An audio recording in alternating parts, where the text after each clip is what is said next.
Our Kris van Cleave is in Charlotte and was in attendance at the press conference. So, Kris, it certainly seemed, again, a second day of questions regarding both what exactly happened regarding the shooting of Keith Scott and when and how definitive proof, perhaps video footage, might be provided to the community in an effort to quell what was, again, a second night of protest last night, as well as questions about why the city seemed rather unprepared for what did transpire last night. Yeah, you know, Josh, a lot of questions, and sometimes the logic was hard to follow. You heard the police chief say at one point, you know, we only are going to release something if there are extenuating circumstances. You would think that 2 nights of unrest would fall into the extenuating circumstances category, but then the chief doubling down that you're not going to see this video. He then described sort of what he has seen on this video, which is that he doesn't see definitively Mr. Scott pointing a gun and threatening the officers, but he says the video taken in the totality of what they know leads them in that direction. But again, he reinforced that we're not going to see this video released publicly, although the family has requested to see it, and he says that will happen. That could happen as early as today, but the chief and his staff were not able to say when that would happen. We know the mayor hasn't seen the video because she told us that earlier this morning, that she hasn't seen the video, which I think is also sort of surprising when you're also making statements like the city is open for business and trying to quell unrest when you can't really articulate what happened in this shooting. Also, the police chief said they are looking at the possibility that the person who was shot last night may have been shot by a police officer. They said there have been some reports of that. They don't know if that happened. They don't know that it didn't happen. So they're looking into that. There was really more questions raised than there were answers given today. We do know that the National Guard and the state police will be here on duty tonight. While there is the ability to declare a curfew, there has not been a curfew declared. That the National Guard and the state police will be focused on protecting infrastructure and buildings and property. There was a significant amount of looting, the chief said last night, so you'll see the National Guard and the state police work to protect transit as well as businesses, and the police will then focus on going after lawbreakers. They said 44 arrests last night, 9 civilians injured. There's video that we've not been able to independently verify, but with video from what certainly appears to be last night, where people were being beaten up and attacked. And there are reports of people being attacked in their cars. This was a scary situation last night, and the answer appears to be that the National Guard will be there, the state police will be there, and the police will be out in even more force tonight, targeting these lawbreakers while pushing for people to protest peacefully. Although, at the same time, at the heart of this incident, Josh, is this video that the chief says we're never going to see. So let's get to the video first, and then ostensibly what perhaps the city should have been prepared for last night, because some of these responses with regard to what did transpire last night are a bit mind-boggling, if you will. But again, with regard to the video, in fact, the chief at one point, when asked about how he squares the idea of transparency with the notion that he does not believe that releasing the video apparently would either quell potential violence further or would not in any way be something that wouldn't compromise the integrity of an ongoing investigation. He actually, again, used this phrase, well, transparency is in the eye of the beholder.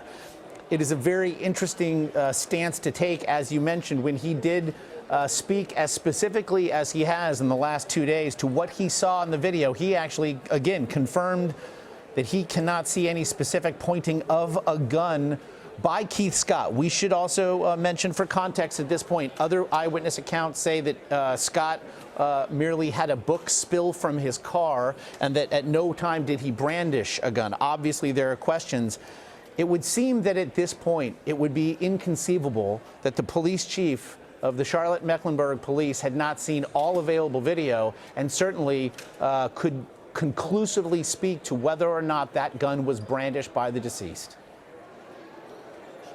So what he didn't say whether or not Scott had a gun or not. We know that police have said that a gun was recovered at the scene. What he did say about the video is he doesn't see conclusive evidence where a gun is brandished at officers or officers were threatened with a gun. I think he chose those words fairly carefully. So we don't know if we ever see him holding a gun or not, because the chief hasn't been clear on that. Now, when asked directly by media that's citing somebody who had seen the video that there may have been a reference or threat with a gun, he said, well, we'll talk about that later. So, transparency in the eye of the beholder, I think transparency is one of those words that has, kind of a clear definition, but what we're not getting is a clear answer. Well, and again, you mentioned you did speak to the mayor, who, at least as of this morning, had not seen the video. Just in watching that interview, I know I was rather stunned by that admission. We had an officer on earlier today who thought that, frankly, the police's handling of this, as it regards the decision to not release the video, is one that is absolutely hampering the healing that could be happening, or certainly the quelling of violence therein. So let's also speak then to what we saw. And we're seeing images last night, very disturbing and frankly all too familiar in this country. Another city beset by violent protest. It seems as though the police chief, at least with regard to the way he told it, it seems as though authorities were somehow taken surprise by what eventually happened last night, which seems to really boggle the mind, considering what had happened the night previous. Josh, there was an interesting moment when the mayor was asked about why she didn't ask for the National Guard sooner, and I asked her that this morning. You can see the police chief nodding along with that question, that resources were offered earlier in the day and they weren't taken. I think there is a question, a real legitimate question. Did the city wait too long to ask for help? We know we have seen situations in Baltimore and Ferguson where the National Guard was brought in. I was in both of those cities as the Guard rolled in, and it does change the dynamic. It is a different conversation when you take the local police out of the mix, and now it's National Guardsmen that are doing the security. The reaction from demonstrators just was different in both of those cities. Situations certainly remained tense, particularly in Ferguson, but it did change the dynamic some.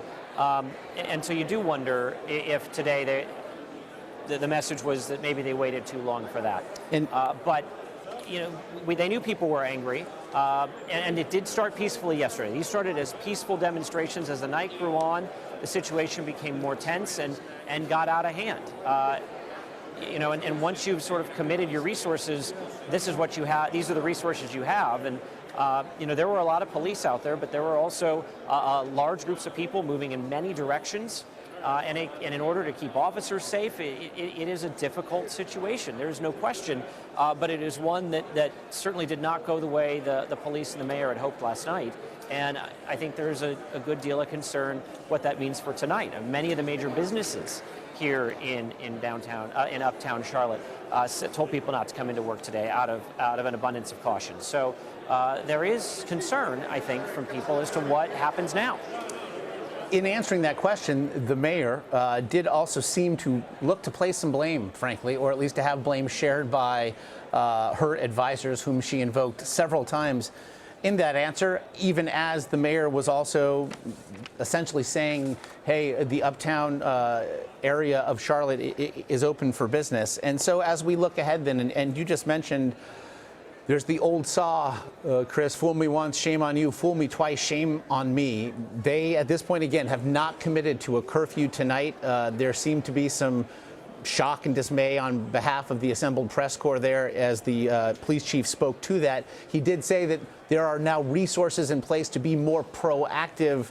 Do we have any specific idea of which he speaks?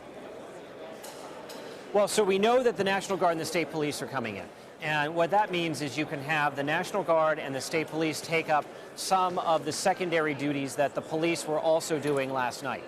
That frees up more officers to respond when there are reports of looting or violence or blocking of a roadway, and that then, it's a force multiplier. And while cities are hesitant to bring in the National Guard because that also sends a message about force, and there's a lot of talk about militarizing of police departments, literally bringing in the military can change that dynamic. As you can see, there are some folks here from the community that also were not terribly satisfied with the answers they got today here. So to answer your question, resources. National Guard, state police are going to help with traffic control. They're going to be focused on infrastructure and businesses and buildings, protecting those things. That frees up the police to be crowd control, to respond to emergency situations. If violence happens, to be able to respond quickly to that. But it is definitely an open question if things calm down tonight or if they escalate. It's been raining on and off today. If it stays cold and rainy, that actually could work in favor of a calmer night.